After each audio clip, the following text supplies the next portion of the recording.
আসসালামু আলাইকুম ওয়া রাহমাতুল্লাহ। আপনারা আমার হাতে ৩ টা বই দেখতে পাচ্ছেন।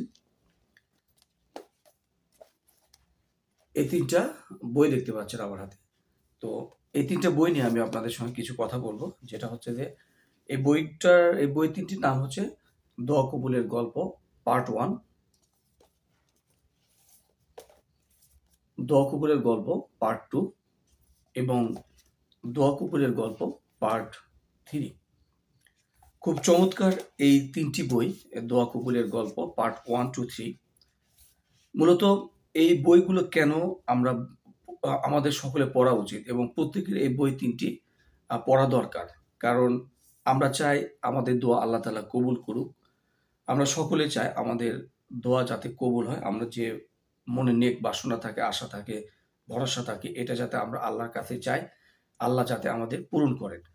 তো বিষয় এই বইতে আপনার প্রত্যেকটা বইতে ৪১ টা, কোনো বইতে ৪১ টা, কোনোটা বইতে ৪৩ এবং কোনো বইতে আ এই ৪১ বা ৪৩, এক কথায় কোনো বইতে ৪১ টা, কোনো বইতে ৪৩ টা এরকম করে গল্প আছে। তো গল্পগুলো টোটালি বাস্তব গল্প। আ বিভিন্ন জায়গা থেকে এই গল্পগুলো কালেকশন করা হয়েছে। লেখক এখানে কালেকশন করেছেন। আম খুবই বাস্তবধর্মী গল্প। ইভেন আমাদের বাংলাদেশের বগুড়া ঠনঠনিয়ার গল্প আছে, ময়মনসিংহের গল্প আছে।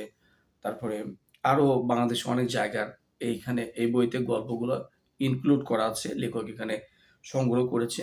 সংগ্রহ করে এখানে ইনক্লুড করেছে। আপনি এই বইটা কেন পড়বেন?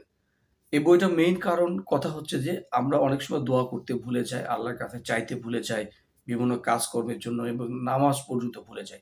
তো যাই হোক, এই বই ৩ টি যদি আপনারা পড়েন তাহলে আপনার মধ্যে কখনো ডিমোটিভেট কাজ করবে না। আপনি সবসময় আপনার কাছে মনে হবে যে আমি আল্লাহর কাছে এটা চাই, ওটা চাই। এই চাওয়ার বিষয়টা আপনি কখনো ভুলে যাবেন না। বাস্তবধর্মী অনেকগুলো এখানে গল্প দেওয়া আছে। সো এখানে এই প্রত্যেকটি বইয়ের শেষে কিছু বিষয় দেওয়া আছে। সেটা আমি আপনাদেরকে বলতেছি। সেটা হচ্ছে যে দোয়া কবুলের ২৮ টি স্থান, ক্ষেত্র এবং সময়। আমরা জানি না যে, অনেকে জানি আবার অনেকে জানি না যে ২৮ টি জায়গা আছে যেখানে দোয়া করলে দোয়া কবুল করা হয়। তারপরে আরেকটা বিষয় আছে যেটা হচ্ছে যে দোয়া করার ১৭ টি আদব। দোয়া করার ১৭ টি আদব এখানে দেওয়া আছে।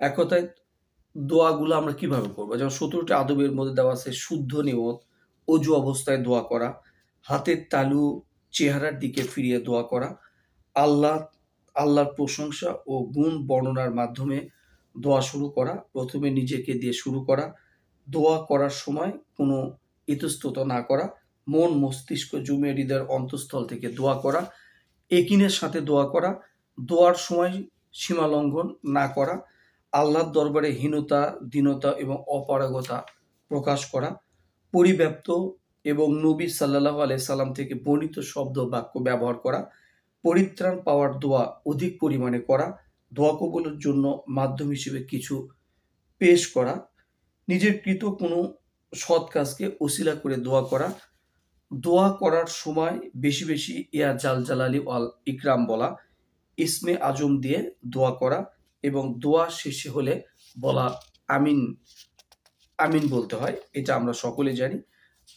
এই আমিনটা বলতে হবে। এই ১৭ টি আদব এখানে বলা হয়েছে, শিখানো হয়েছে, এই বইতে উল্লেখ করা হয়েছে।